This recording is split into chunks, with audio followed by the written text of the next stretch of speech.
every game. There is no getting away from the most Metsian season yet. Just when you thought that surely the Mets could get some competence here in the second half post-trade deadline, but no! The Mets now have lost 13 of their past 15 effing games in a dramatic fashion. They lose 2 out of 3 against the effing Atlanta Braves. The same Atlanta Braves that are closer to 20 games below 500 than they are anything else this season. I'm so beyond fed up with this club right now. It is beyond comprehension. Every single night for the past 2 weeks in a row, I've sat here and I've broken down the same the same shit show that you call an effing ball game. Are you kidding me right now? It's every effing game. I hate acting like this. I hate being like this. But I can't hold back when this incompetent, godforsaken ball club cannot pull a series victory out of their ass if they knew what the hell to do with it. They have no clue what they're doing. They've lost more one-run ball games I feel like I've ever seen in such a short period of time.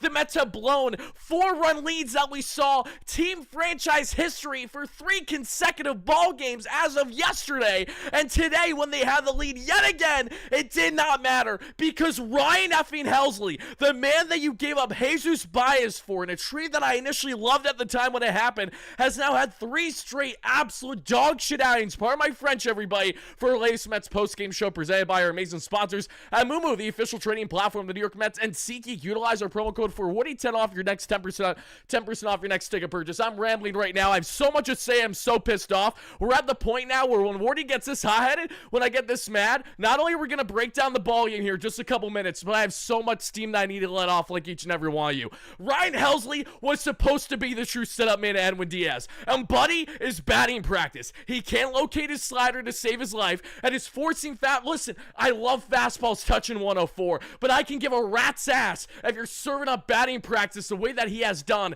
on pretty much every single outing, with the exception of when I saw him for his debut there on August 1st against the Giants. We got so many donations. Thank you guys kindly for them. Scott with a 10 holla. This team has no dog in them. Super Pen, actually laughable. Missing playoffs is a legit reality right now. Complete disaster. Colin Stearns better have some serious discussions right now. It's disgusting. Thank you guys, everyone, for the donations. I'm not going to be able to get to them all right away because a lot of them happened right before the live show started. But Francisco, thank you for becoming a member on the platform. Billy, thank you for the dono. Donnie, thank you guys for the donations as well. But to piggyback off that comment, everybody, you guys are worried about playoffs. I can't blame you for that, because when we take a look at the wildcard standings right now, the Mets only have a half effing game lead on the Cincinnati Reds. The same New York Mets that were at 1.21 games above 500 this year continue to find every single way imaginable to lose. On a night where it was a pitching back and forth between the oh my god, I'm at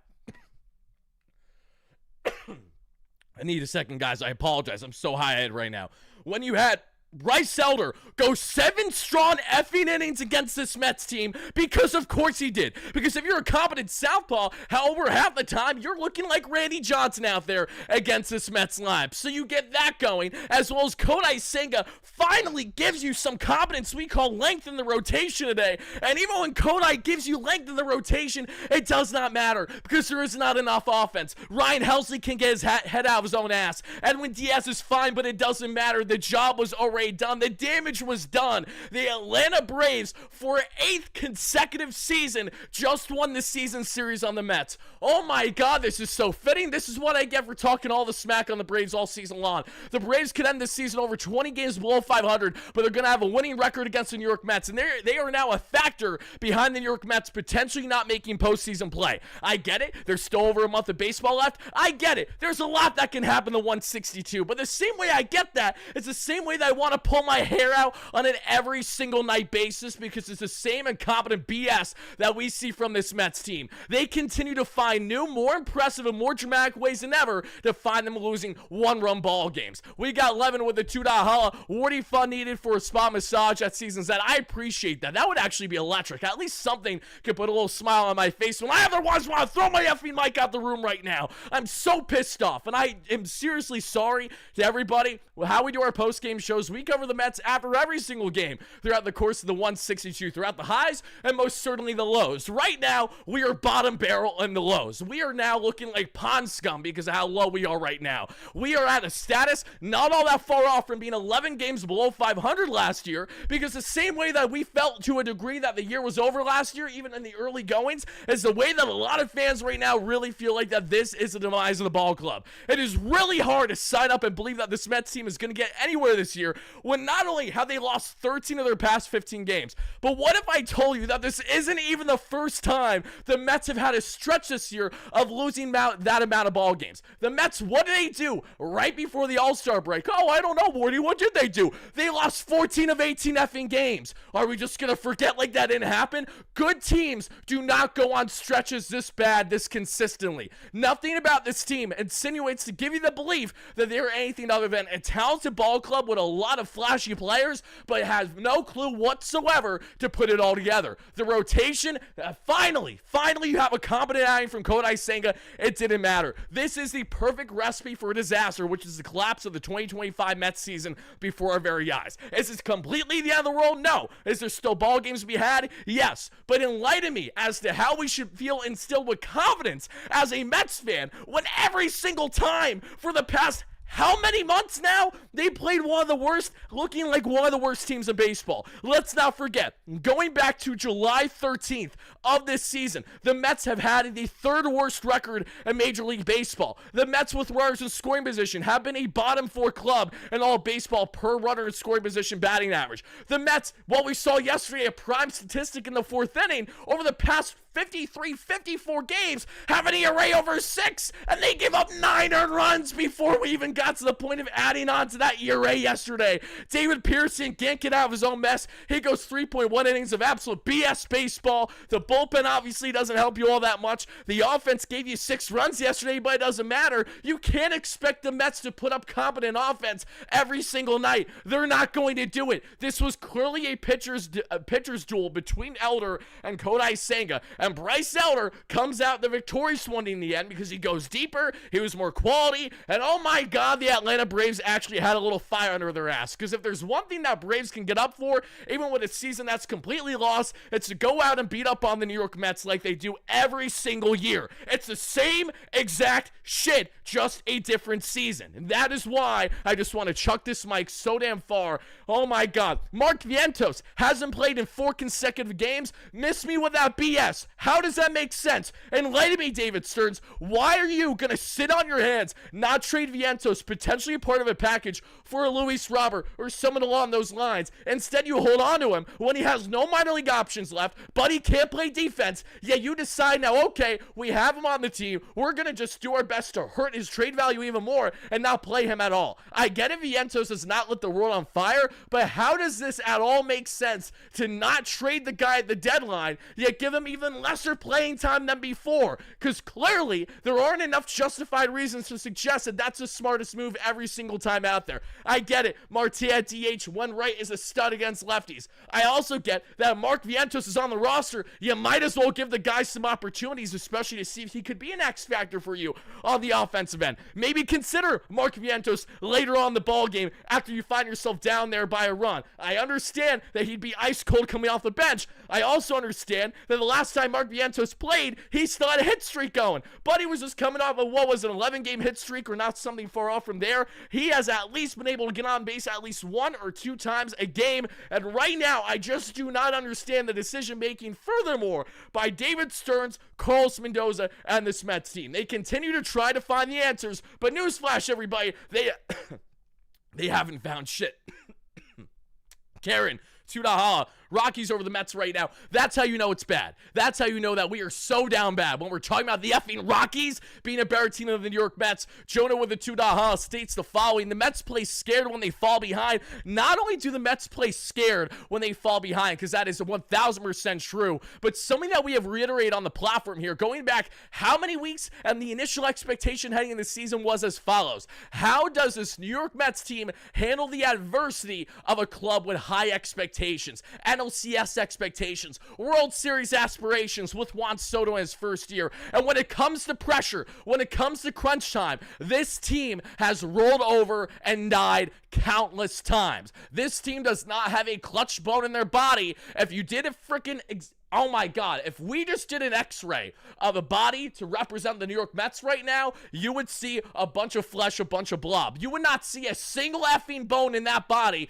Because when it comes to a backbone, when it comes to the clutch gene, the Mets left that in 2024. I don't know if you guys know that or not, but that's unfortunately the case here. They have not had it. They haven't consistently had it. Pete Alonso's been amazing. And on the day that the Pete Alonso, the polar bear, has a ceremony pregame today, it's the same day that the Mets go on to lose in a dramatic fashion. And there's one thing we know about the Mets, is that when it comes to historic things happening in the organization with personal accolades, number of retirements, they absolutely do not show up in those ball games. The same way they didn't show up on David Wright Day is the same way they don't show up on Alonso's ceremony day after it got pushed today there from the rain delay. And I get it, that is not really a bigger deal in the greater scheme of things, but the greater scheme of things and the greater deal, everybody, is that the Mets have played horrendous baseball for 2 months straight. They have played the worst baseball in all of MLB over the past 2 weeks. But yes, surely it's still a process. Surely it's the ebbs and flows of 162. Miss me with that nonsense. When you get this much of a sample size, you really start to understand what separates good teams from great teams. This Mets team is so far off from being anywhere close to great. They would be, oh my God, just the thought of this team being, I don't know, 2 games behind the Phillies instead of now 5, maybe having 3 games or so on the wild card. I know things can change fast and on a whim, but we're watching in real time. This collapse is just as bad as it gets.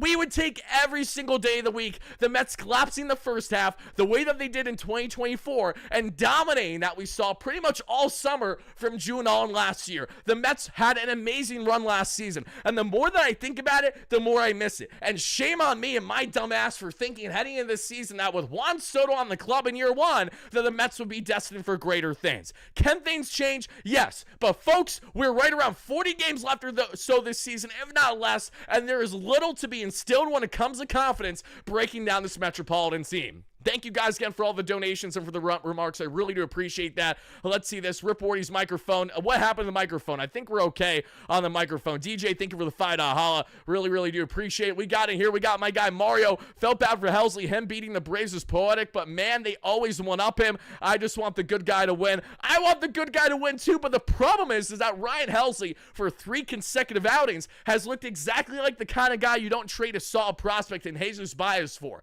I don't know if I'm the only one that feels that way, but guys, it's a results-oriented business. He's a rental reliever, and he's costed the Mets more than he's helped. He has pitched 4.2 innings for the Mets so far this season, and he's allowed 6 runs. I'm sorry, but that is so far from a super bullpen, and so much more a reality of yet another flamethrower coming into Queens. In his first year in Queens, he can't handle the pressure. He can't handle the adjustment. He's giving off so much Edwin Diaz 2019 vibes in the sense of not getting the job done from the initial expectation. Oh my God. We got another donation, $10 haul. What happens if they make the playoffs? They just blow more games at an even more important time? Gritty Vets led last year's team and covered up Mendy's flaws. Everything feels so forced every day. Everything does feel forced with this Mets team. Nothing about this team feels organic. Every single time they get a lead, you're waiting for them to blow it. And when they find themselves again in a tight ball game, you're just seeing if the Mets can stay afloat. That's the problem. There's no confidence. Where was that moxie? Where was that snarl? Where was the comeback kid mentality that took the league by storm a year ago?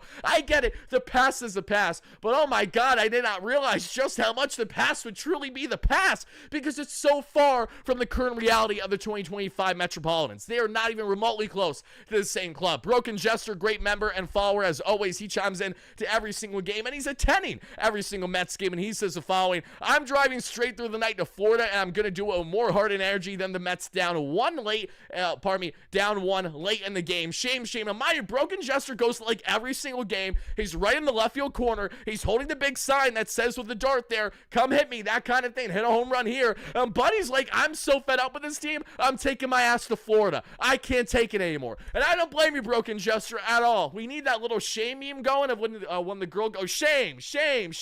That's exactly how we feel talking about the Mets right now, guys. And I got a lot more to say. We got a Mets game to break down. We got roughly 800 people in the chat right now, else, if you guys haven't already, please make sure to hit that like and subscribe button on your way in. I do greatly appreciate that. We're getting closer to 35,000 subscribers, and a further thank you for that, guys, because once we hit 35K, we're giving away another jersey giveaway on the platform. We already just did a jersey giveaway over the past week, which is pending to be sent out, so I'm very excited to get that hooked up for my guy here shortly. But, guys, every new 1,000 subscriber milestone platform, we give away a Mets jersey of one lucky subscriber of whatever player you currently want on the team. But here's the thing, everybody. Whoever wins that next jersey giveaway, you might as well wait until 2026. You might as well take a rain check on it, because I'm not exactly sure how many players from the club right now you want to go out your way to acquire said jersey for, even with it being free. Because think about it, do you really want a free jersey in the big 2025 with the way the Mets are playing right now? I'm not sure if you do. If I'm being honest right now, the big reason why I have not went out of my way to purchase more things than I otherwise have this year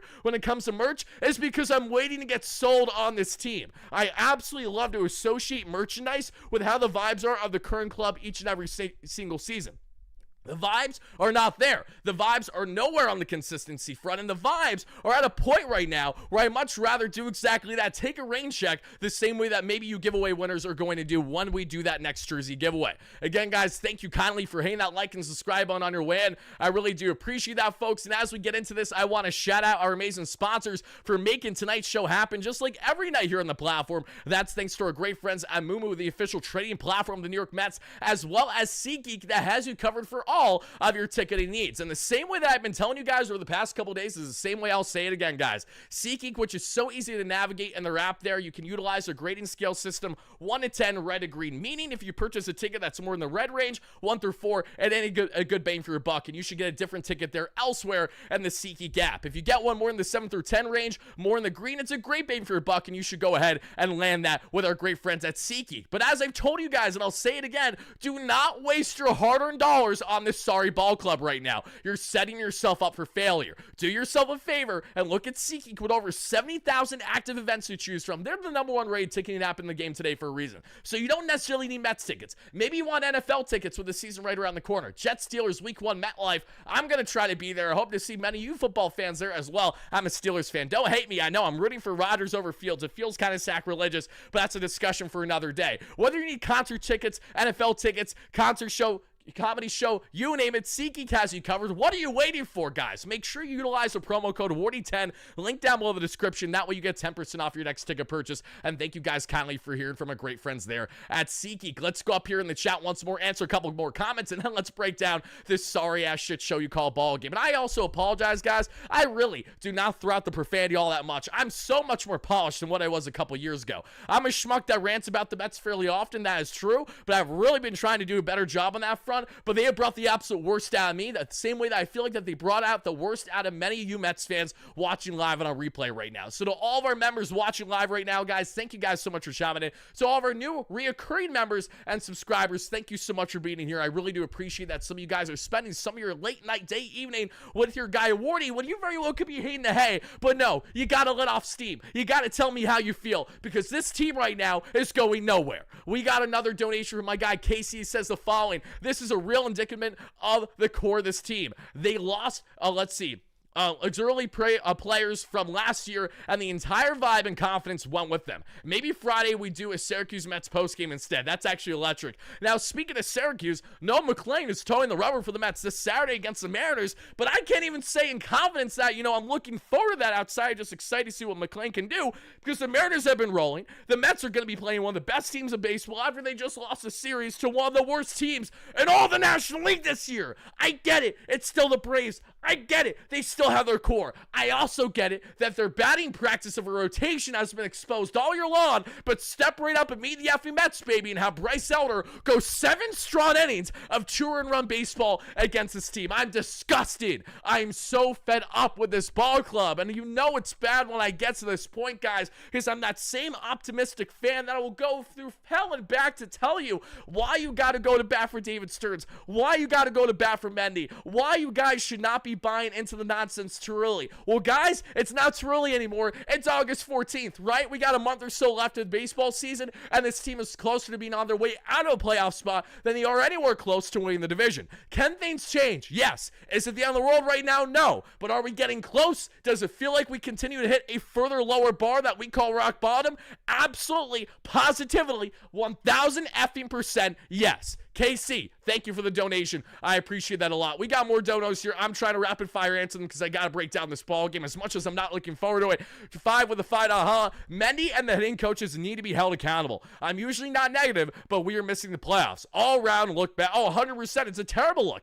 And that's why I've been telling you guys for weeks on end. It's not just about the Mets having one of the worst numbers in all of baseball and offense over the past 2 months. It's not just the fact that the Mets are a bottom 4, if not bottom 3 team in batting average with runners in scoring position fairly consistently all year long to suggest why Eric Chavez should be fired. The main reason why Eric Chavez needs to be fired is that paired with making an effing statement. If that does not light a fire under this team's ass, nothing will. And then we'll know that they will likely get nowhere this season. But you have to consider all stones, lifting those bad boys to make sure that they are not, left unoccupied. You have to make sure that no stone goes unturned. And in the case of the Mets right now, they've already started the process of bringing up the kids in a desperation tactic. Very contrary to what David Stearns was saying in the first half of the season as to why the kids are not being considered at that point in time, right? The whole reason why the kids were not being brought up was because rookie eligibility, club control, as well as what you see there and how are they looking in the minor league level on a consistency basis. What would they provide this Mets team? How could they have their confidence potentially hurt versus instilled?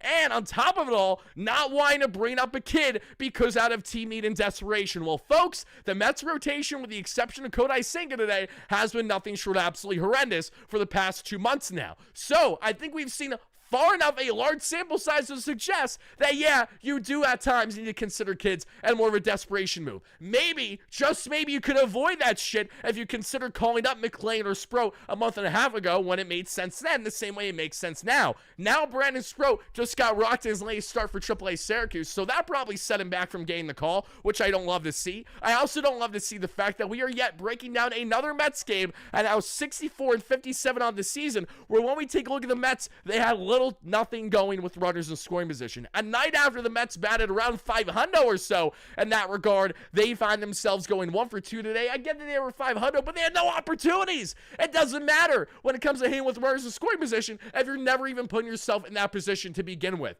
We got our guy again with the fight. Uncle Stevie install a pickleball court. JD Martinez for hitting coach.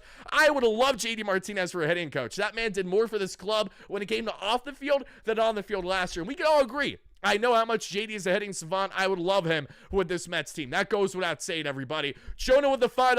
Think about what Iglesias and OMG this for this team last season. How does this organization respond to that chemistry? Simple. Just let him walk. It's not just allowing Jose Iglesias to walk. It's not bringing back Jose Quintana. And I understand that Quintana's price was risen after the Mets had their injuries that we saw in spring training, but even having said that, it was a no-brainer to pretty much run it back with the majority of this roster. And the Mets did run it back with a lot of this roster. But when you look at the key aspects to what they did not bring back, all of them would be giving us greater production in our rotation than what the other fill-ins have been. We would take a Jose Quintana and Luis Severino right now every single day of the week over batting practice Frankie Montas and Clay Holmes, who obviously cannot provide length because he's a reclamation project going from a reliever to a starter. That was the risk David Stearns took heading into the season. It's continued to smack the Mets across her face in more ways than one. And then we add in the offense, everybody, right? The offense that we know obviously was relying heavily on their in-house options. And I understand why to give the kids a leash. So I don't think it was the worst decision imaginable all time to not bring Iglesias back. But at the same time, you could have got Jose back on a reasonable price. But he settled for a minor league team deal there yet again with the San Diego Padres, the same way that he did a couple years ago before landing in Flushing, Queens. Sometimes you need to go with the vibes. And the Mets did not go with the vibes. They went with the numbers. That is very much a David Stearns thing, but in a very David Stearns fashion, we are seeing in real time how sometimes the numbers are not enough to justify not bringing in the vibes. The Mets did not bring the vibes this year. Miss me with that BS you call chancla that they lift and show there in the dugout. I get it. It's for the culture. I get it. They love it. But here's the thing. It has not brought winning. throw that piece of garbage in the trash, and the fact that you haven't already is beyond me. Every team in baseball has superstitions for the most part. Wouldn't you think that they would figure it out by now and maybe, just maybe, go out of their way to throw away that damn thing, because clearly it's not bringing them luck. Oh my God, I just hate the fact that I'm talking about the same exact routine,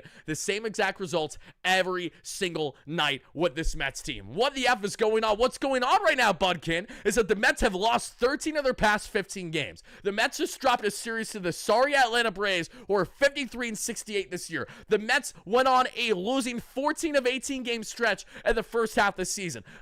Yes. Okay, all right. The Mets are still multiple games above 500. They're gonna turn it around. I get the optimism. I get being an optimist. But guys, as someone who's such an internal optimist, I don't get like this until we get to the point of being just as bad as we have been bad. It's bad. It's really bad right now. And this is what is driving me up a wall, because we feel like we understand the answers to a degree. We feel like that we've seen this for quite a while now. But even while we've seen it for quite a while now, things have not been properly adjusted. The in-game adjustments by this Mets team are horrendous, and that's where you can look at Carlos Mendoza to a degree. That's when you look at others. No, miss me with the nonsense of Kyle Riley coming tomorrow. No, I'd rather give him Bonds treatment if it means that the Mets could somehow, some way try to win a series against that Mariners team. I want nothing to do with a big dumper. I want nothing to do with the Mariners. The Mariners pre-trade deadline, I didn't hate the idea. They have a great rotation, but their offense has been very Jekyll and Hyde. Well, now after bringing in Eugenio Suarez and after bringing in Josh Naylor, I am shaking in my effing boots. Genuinely speaking, I'm losing my effing mind right now. So with that being said, we're almost a half hour into this shit show. Let's break down this ball game together, everybody. Hit that like and subscribe button if you haven't already. We got over 700 concurrent viewers. If half of you guys could just hit that like button, that'd be greatly appreciated. Help us get a 300 plus likes at the end of the live show to all of our live viewers if we haven't gone there already. And guys, whoever becomes the 300th like in the live chat, let me know, because I will give you a massive shout out in the chat should you in fact be that person. Robert with the $2 holla. They fooled me Monday night taking a break. I don't blame you for taking a break. And this is the final thing I'll say before breaking down the ball game. I'm so damn envious. I just got into back and forth on X. I'm actually going to call him out right now, because he knows exactly who he is, because he was initially a longtime follower of mine. I unfollowed him today, and he unfollowed me back, and that's fine. I don't really get into it a lot of times with comments I have from people that are obviously upset about the outcome of the ball game, but I had a back and forth with my guy Mitchell Coveri on X. He knows exactly who he is, and he was an absolute schmuck to me. He was getting to the point now where this is what happens with Mets fans. You know it's bad when they are starting to target me for me saying, shame on you, Wardy, for suggesting or even just having hope that a guy like Ryan Helsley could somehow maybe turn it around.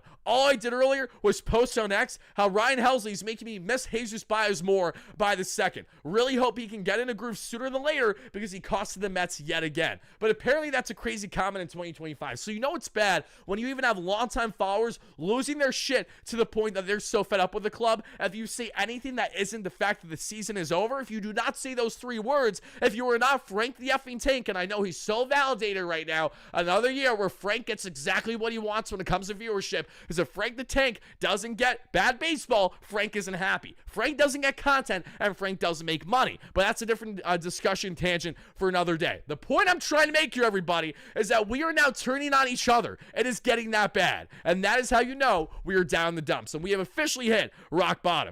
Frank has replied to my tweets many of the times. I reply to him when I feel like it. I don't do it every single time. It really depends on the mood that I'm in, because I don't hate Frank personally, but I absolutely despise the cloud that he's put over a contingent of this fan base, specifically these idiots on X that think that they know the answers to everything, while also thinking that there's never a reason to be positive as a fan. That's the worst about baseball fandom, because you bring out the worst in people emotion-wise, and you bring out the best in them. And right now, I have been showing you guys the worst. What happened to Wardy? I'm right here. What do you mean what happened to Wardy? I'm looking right at you. I don't know what else to say there. But guys, let's break down this ball game. Let's get into this shit show together, okay?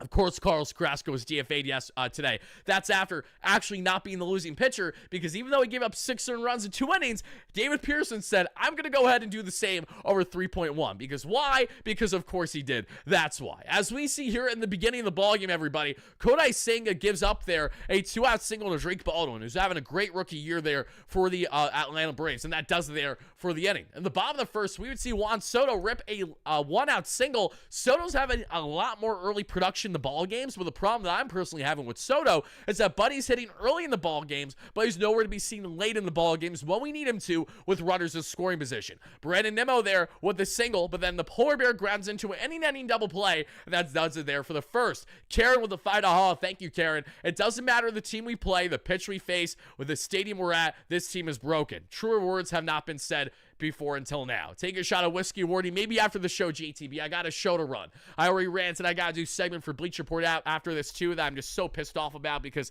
I hate talking about the Mets this bad, this consistently for this long. It's horrendous. Absolutely horrendous.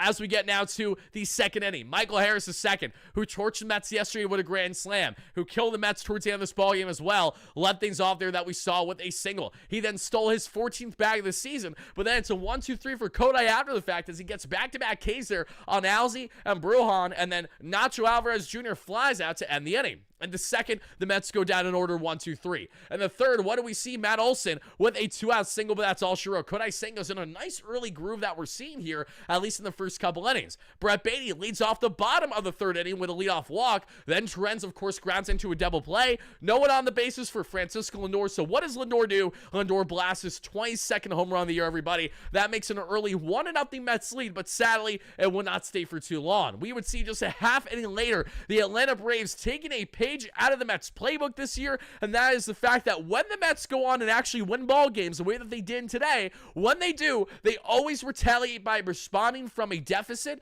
or a low on the offensive end by the opposing team a half inning to a full inning later. If the Mets give up a run, you know that they have a good chance of winning when they respond a half inning to a full inning later. If they don't, you don't love the odds of the Mets winning because the numbers will tell you that it isn't in their favor. Ozzie Albies with 2 outs gets himself an absolute meatball, and it is a 1-1 ball game, his 10th home run of the season, everybody, and that was literally 96 right down the pipe. I mean, you could not have served up a better meatball than what Kodai Senga did right there. Senga doesn't serve up at least one meatball, doing his best Christian Scott first half impression from 2024. He ain't doing something right, and I'm only being half sarcastic as saying that. That made it a tied ball game, everybody, 1-1 as we then get to the bottom of the fourth. And in the bottom of the fourth, 1-2-3 sayonara, you're out of here is the Mets offense yet again. My guy Dave, great memory friend as always. Wardy and I can go 5 innings. What do we have to lose? You know it's bad when Dave and I are starting to get stretched out in the bullpen, probably already cracked how many bones and muscles in our body, looking all out of shape, but I'd rather throw out some meatballs there to maybe get some swing and miss on the lack of velocity versus seeing the Mets give up meatballs on what feels like an every night basis right now.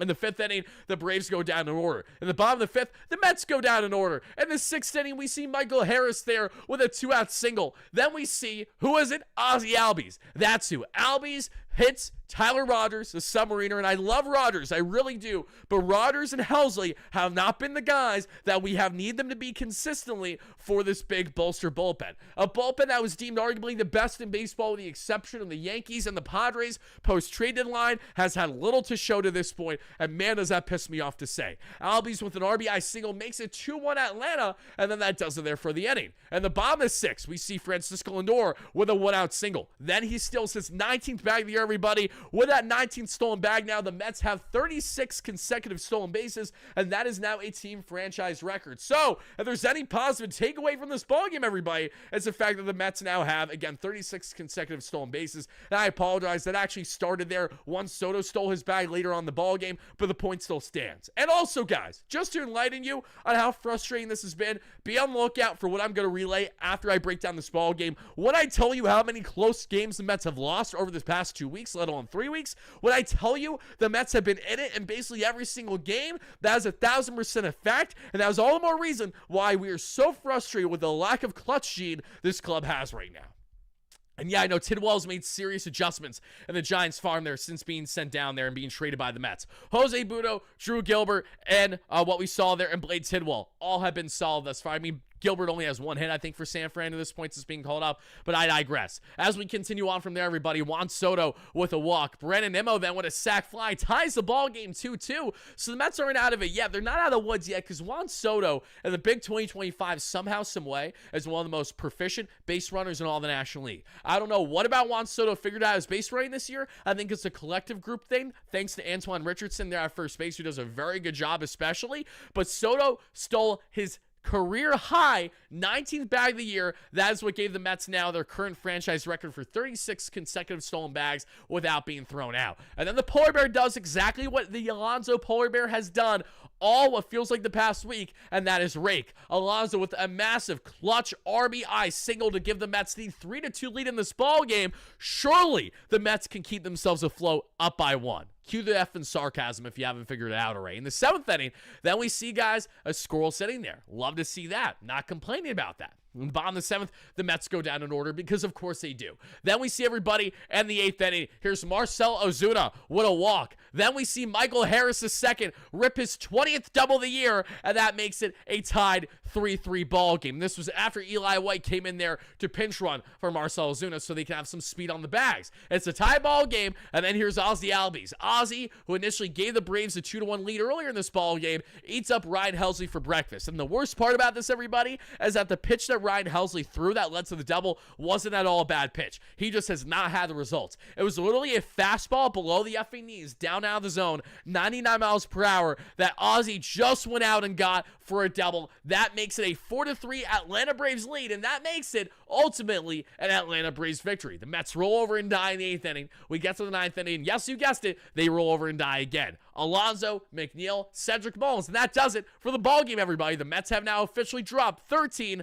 of their past 15 effing games. And when we take a look at the pitching, everybody, and this one, there were things that I liked about Kodai Senga this outing, which pisses me off all the much more that we wasted an outing where Senga was finally competent. For the first time in 3 or 4 starts, Kodai Senga actually looked more like Kodai Senga. He had the arsenal on 29% with the forcing fastball, topped out 97, sat right around 95. He had the ghost fork at 26% in the arsenal, topped out 86, sat right around 83. The cutter at 22% in the arsenal, topped out 93, sat right around 90. The sweeper at 10% in the arsenal, topped out 84, sat 82. This sinker at 9% in the arsenal, topped out 91, sat 89. The curveball at 3% in the arsenal, topped out 69, nice, and sat 67. The slider at 2% in the arsenal, topped out 85 and sat 85. I'm giving Kodai Senga a rock solid 6 out of 10 on his grade today. I thought he was more than fine. He only allowed 1 walk, 7 strikeouts, but what really came back to bite him, if I'm not mistaken, is that walk. I'm going to go ahead and check right now, but I want to see that walk is ultimately what led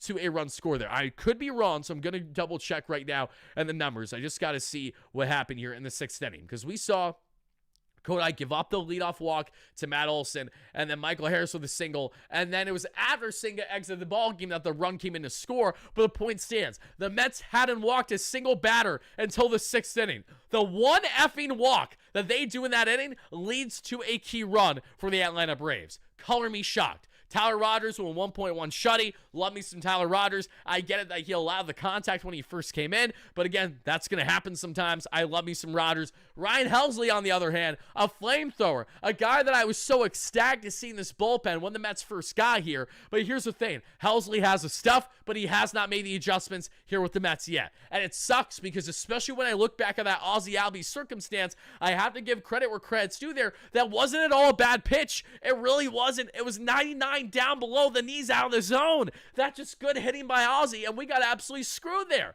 Edwin Diaz, another scoreless outing, but it means nothing when the Mets utilize Edwin Diaz in a day where they don't even have the effing lead there. And the 9th inning, hell smells. That's a good one. That really is a good one. That's what you got on the pitching end. Then on the hitting end, everybody, let's take a look at it. Because on the hitting end, the Mets didn't have a whole lot to show. They were out hit by the Braves today, 9-6. And in their offense, Francisco Lindor had a big 3-hit game with the solo bomb by Lindor. His 22nd of the year, but he's still batting .249, under .250 there with his .755 OPS. Juan Soto, 1 for 3 with a run scored, a .252 average, at .878 OPS. The Brandon Nimmo, 1 for 3 with an RBI, the sac fly, .251 average, .760 OPS. The Polar Bear and Pete Alonso with a clutch RBI late in this ball game, initially tied it at the time, or gave them the lead rather, 1 for 4 with an RBI, .272 average, .884 OPS. McNeil more like McNo, but nothing to show today for Jeff, .246 average, .767 OPS. Mullins, 0 for 222 average, .716 OPS. Ronnie Mauricio, 229 average, .694 OPS. Beatty, 234 average, .712 OPS. Terens, 214 average, .581 OPS. Marte, 279 average, .775 OPS. And Alvarez, 249 average, what we see in a .745 OPS. That, folks, is what you got from the Mets on the offensive end. A whole lot of not enough. And the pitching, obviously, in a tight ball game, was not able to best the Atlanta Braves and Bryce Elder, who won 7 effing innings of 3-run, 2-earned-run baseball for a guy with a just under 6-year ERA. Then you had Dylan Lee go shutty. Then you had Raiso Iglesias go shutty. Everybody stepped up here for the Atlanta. Oh my God, there's a massive bug in my room right now, and I kind of hate it. What is that? Is that a moth? How the hell did that bug get in this room? Oh my God, guys. Just when you think it matters, can't get any worse. Oh my goodness gracious. When I tell you that this thing was Mothra on steroids, it's going to smack me across the face halfway through. It's going to happen during the live stream. Oh my God. This is horrendous. This is actually horrendous. Guys, I have a massive box light to my left. I just saw the worst thing imaginable. It's on your chair. I hate it because I believe you. I 100% believe you. You hate to see it. I got to mess this guy up. Oh my God. Guys, this might be it for me. This actually might be it for me. The moth is doing the chop. Of course he's doing the chop. The moth might be the season might say the season don't do it. Anybody got a bug swat for Wardy? No, I got nothing. I got my little karate chops for cooked. I got my green sash from Kung Fu when I was a kid. That ain't enough. I'm cooked. I'm actually cooked. We got KC with a $5 holla. Thank you so much for that, KC. He states the following: if your team needs everything to go right to win a game, then you just aren't a good team. It hurts to say, but ignoring it doesn't help talent, does not necessarily equal team. It's true. We have seen this so many times before when it comes to the Mets and not having things in unison. Every single time we have seen the Mets not having things in unison. And in the case of the Mets right now, they don't have things in unison. You can have all the talent in the world. You can spend hundreds of millions of dollars the way that Steve Cohen does every single year. And yet, here we are, another year, same exact group. Rally Moth? It would have been nice if it maybe happened during the game and they could have rallied back. Dude, I'm telling you, bro. I'm not ready for this dude. He's going to smack me across the face at some point. He really is. Oh, my God. All right, guys. All right. I actually kind of like the fact that that happened because that calmed the vibes for just a minute because I've been pissed. I've been yelling for like 40 minutes straight. Hurts the stomach easily. But let me show you this, everybody. I want to give a shout out to my guys on the Mets Stuff podcast for shoving up this silly little graphic, even though it's true. And Mark and James shoved this up on X earlier. You guys see this? These are all the games the Mets have lost for the past 2.5 to 3 weeks. In case you're wondering just how bad this stretch has been, let me enlighten you. You had a 1-0 lead in the top of the third against the San Francisco Giants. And then in the bottom of the ninth, 3-3 Giants, you still end up losing that game. San Diego Padres, you had a 5-1 lead there against the Padres, and you lose. Mets had a 3-2 lead in the bottom of the sixth today. Mets had a 5-0 lead in Milwaukee in the fourth. Mets had a 4-3 lead in the bottom of the sixth in Milwaukee. Mets had a 2-0 lead in the bottom of the fourth in Milwaukee. Mets had a 2-0 lead in the top of the fifth against the Guardians. The Mets were in a tied 5-5 ball game when they rallied back, being down 5 effing runs against the Guardians and still lost in extras. The Mets had a 6 effing run lead yesterday and blew it to the Atlanta Braves. You know what Hannibal said about Moss? No, I don't. And I don't want to know. Are we talking about the actor Hannibal, or are we talking about Hannibal Lecter? What are we yapping about there? Guys, I'm so upset. So we're back there, a group of players, not a team. Yep. Easiest way to put it. Easiest way to put it. And I think what really upsets me, and Emerson's spamming, missed me with that nonsense, 100%. What's really upsetting someone like me about all this is the fact that we know that there's a lot of good chemistry with this club as is. There's a lot of good when it comes to relationship and team building and bonding that the Mets made heading in the season because they have a lot of retreads. They have a lot of guys who have been here and done that for a couple years already. You have a core group that has all the potential to go out and win. And yet on a nightly basis, they don't go out and win. On the pitching end, they don't go out and show up the way that you need them to. There is nothing clicking at the same time. That is why I told you guys, and this is going back to weeks ago, the Mets are in the current predicament. You know the GIF or the meme that you guys may have seen before where you see like 3 switches, 3 light switches. And the goal is to have all the light switches go down at once or go up at the same time. But every single time you try, 2 of the 3 light switches go down, 1 goes up. You have 2 go up, 1 go down, right? You get 2 go up, but they're 1 on each side, but the one in the middle goes down. What's the problem? Nothing is ever clicking together. And until something clicks together, we cannot expect this team to go anywhere this year. We are just talking about what the inevitable is going to be. It is so frustrating as a fan to genuinely feel that with a month out of the season, and I know the season is not officially over yet by any stretch, but as things currently stand, we are a month out from the year ending, and we all feel like there's no point even watching the next month's worth of games, because how much of a difference is it actually going to make? To the fans out there that no matter what, like, I still believe, I commend you guys, and in times like this, I really envy you, because I envy the innocence that comes with that mentality, because all it takes is enough frustration, enough heartache, and honestly, not being sane as a baseball fan, because I think you need to be irrational, because that goes ahead with being a diehard fan, to react the way that we do as diehard Mets fans, and to honestly have our emotions as cooped up as we are when things aren't going right. That's why, if you just watch my show for the first time tonight, and you haven't seen previous content, you must think I'm an absolute madman. And I don't blame you for feeling that way. But it's a damn shame, because I've covered 100 games this year, or close to what feels like, of solid baseball, of saying that it wasn't the case. I've covered hundreds of games over the past 5 years where I was happy in the turnout and wasn't freaking out. But when I look at all these moments over the past, now north of 5 years under Steve Cohen, I have been more known for my frustration than I have been known for my optimism. And that is not because of me trying to put on a show, as it is the reality of the ebbs and flows in a 162, an emotionally unstable young man like myself who needs to vent and let it all out the same way that you, the hundreds of you guys watching live, the thousands of you guys watching on replay, feel the exact same way. That's why I feel like I resonate a decent well with some of you guys. I know a lot of you guys, to a degree, think I'm way over the top, and I understand that. There are times where I lack my professionalism, 100%. That's the beauty about being a full-time content creator. You don't necessarily need to always be white-collar, suit and tie. I can pick those moments when I want to. You guys know when I pick those moments, and that's great. Especially when the boys play well, it's really easy for me to be more professional and be more locked in. But as we see Funk in the chat say, we got spoiled for 2 months and now Mets fans aren't happy anymore. Here's the thing. I don't know if I'd say spoiled. But you could make that argument. The first 2 months of the year were a blessing, to say the least. A blessing. When you look at how the season started for the Mets, though, there was always a problem. And we knew what the problem was. But, including myself, I did not want to say what it actually was until the conversation needed to be had. And as I've said a lot, and I'll say it again, guys, it's as follows. The Mets rotation was always exceeding expectations. When Griffin Canny's giving you a 2.5 ERA, clearly there's something going right. The offense was still a bottom feeder with runners in scoring position, even when they had their success in the first 2 months of the year. All it took was injuries to this rotation. That inevitably happens every year. All it took was inconsistencies that inevitably happen every year. And all it took was an offense that has clearly been Jekyll and Hyde all year long to further prove that they're Jekyll and Hyde all year long, to show us that what we have now seen is a larger sample size of the Mets playing not good baseball versus good baseball. And I'll explain that furthermore in a second.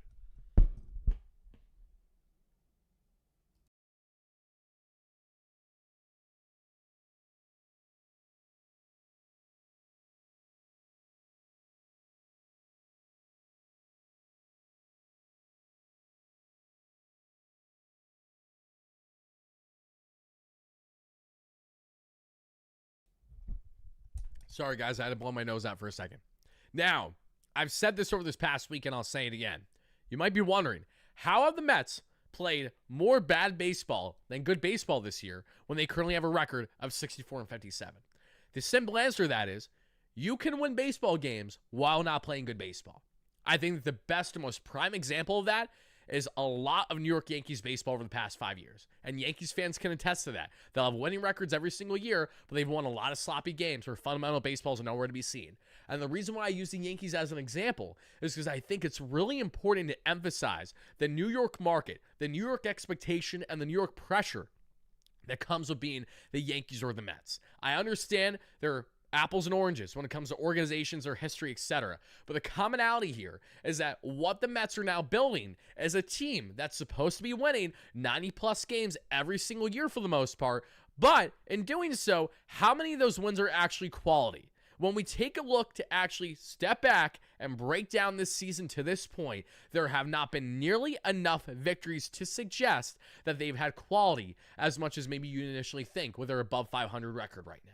The Mets won numerous games in the first 2 months of the year where the offense was not clicking with runners in scoring position, but the pitching single-handedly carried them. They had some games for sure, their offense bested their pitching for sure, but their team has absolutely been riding and dying with their rotation. And now in a day where your rotation gives you decent length. And again, beggars can't be choosers here. I say decent for 5.2 innings. A couple of years ago, I would tell you 5.2 is disgusting. But in today's MLB and today's Mets rotation, we would be praying for a week's worth of roughly 6-inning ball, because of the fact that we've been settling with 3.1 inning ball, with 4-inning ball, with just bullshit after BS that we have seen what feels like the vast majority of this summer now. I would have liked to enjoy my summer. Instead, it's been a lot more heartache. Instead, it's setting up big events at Citi Field where amazing Mets fans go out of their way to spend their hard-earned money to hang out with me and attend games and have a great time just to see this team lose. You know how frustrating that is, not only as a fan, but as a content creator, as a personality in this space? You live and die with the team. So when they ride high, I ride high with them. But when they're riding low, holy shit, am I strapped in and ready for the ride, which is going all the way straight to hell. Cue hell's bells, Ryan Helsley, right? That's been the status of this team. That's been the MO of this club. They just are such a shell of any type of team that you should be happy about, confident about as a New York Mets fan.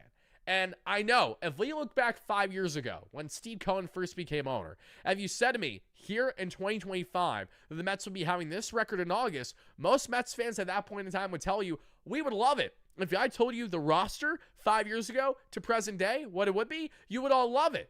But it's all about context. Context is key in life. Without context, you're always going to be missing the important things. And the context of this Mets season is that their record does not at all define who they are. What they're defined as is all the other numbers to suggest that they're way too inconsistent with their offense. And on the pitching end, they've had luck on their side, as well as now getting exposed by having zero length whatsoever. The Mets have been one of the worst teams in all Major League Baseball this year when it comes to providing length. That is not an exaggeration. For the past 2.5 months, since Kodai Senga initially went down with injury, then Tyler McGill went down with injury, then Griffin Canning forgot what it meant to have two proper Achilles.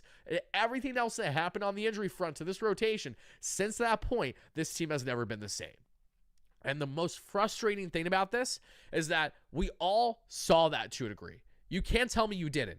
Anytime you see your ace caliber starter go down with injury for multiple weeks, you're never feeling instilled with confidence. We have seen this every single year with this Mets team. Whether it's Jacob deGrom, whether it's Max effing Scherzer, whether it has been previous years, going all the way back to, the young years of Zach Wheeler before he ultimately has been thriving now with Philly because F you, Brody Van Wagenen and the Wilpons. Or if it's going to be all the other key pieces the Mets have in the rotation over the years. When they've had it, they haven't had the health.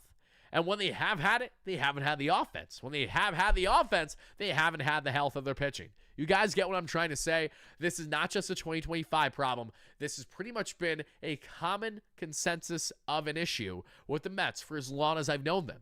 And I get it. That's baseball, right? A big part of baseball is that you need luck on your side. Without luck, you're not getting anywhere. That's why you can have everything right in the analytics. You can have everything right with the expected numbers, but you're still going to lose ball games that you're supposed to win.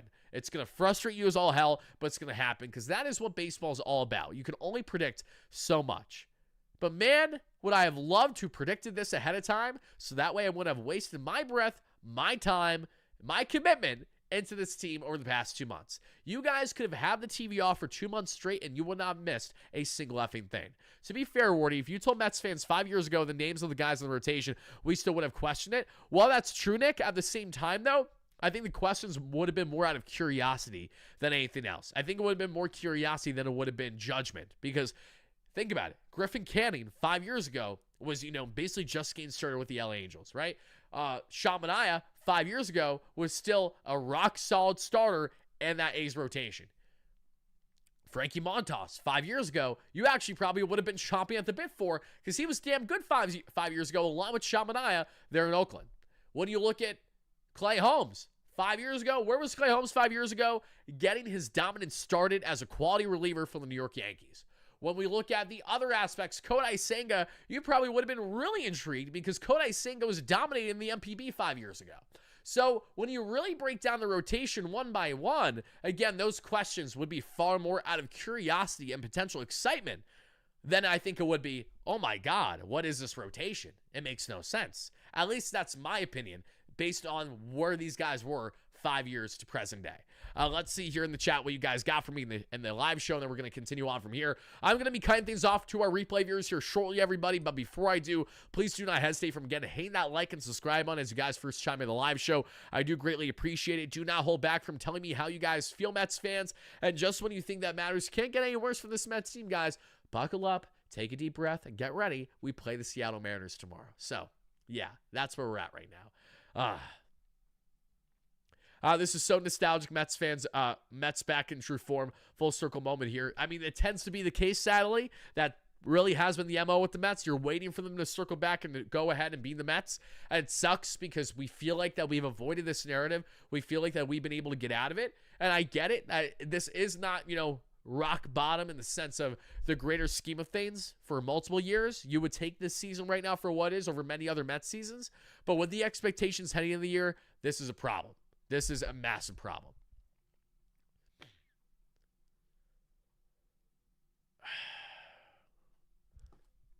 Hold on, everybody. I'm just double checking to make sure that I don't miss any key stats I want to relay your way.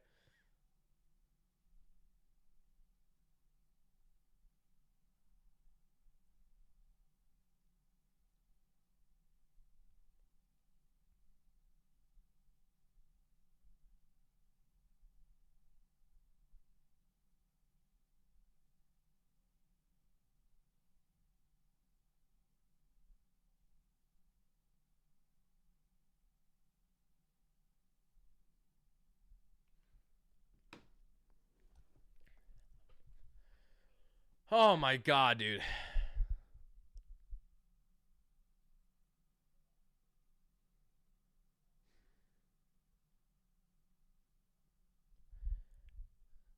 Sometimes silence is needed in moments of heartache. We are there. I'm going to cut things off for replay viewers. Everyone watching live, because I know we still got like 600 of you guys in here right now. Please make sure to hit that like and subscribe on if you haven't already. I'm going to answer whatever comments, questions you guys got for me. Now is the time for the next 10, 15 minutes to answer every single thing that you have question-wise. I'm not holding back. I'm going to be blunt. I'm going to tell you exactly how I feel right now. To everyone watching on replay, thank you so much again for watching. Please hit those buttons on your way out. Let me know your biggest takeaway from the Mets faltering yet again and being an absolute disaster of a ball club here on August 14th, 2025. Mets fans, let's continue on the live show. People on replay, we're cutting things off.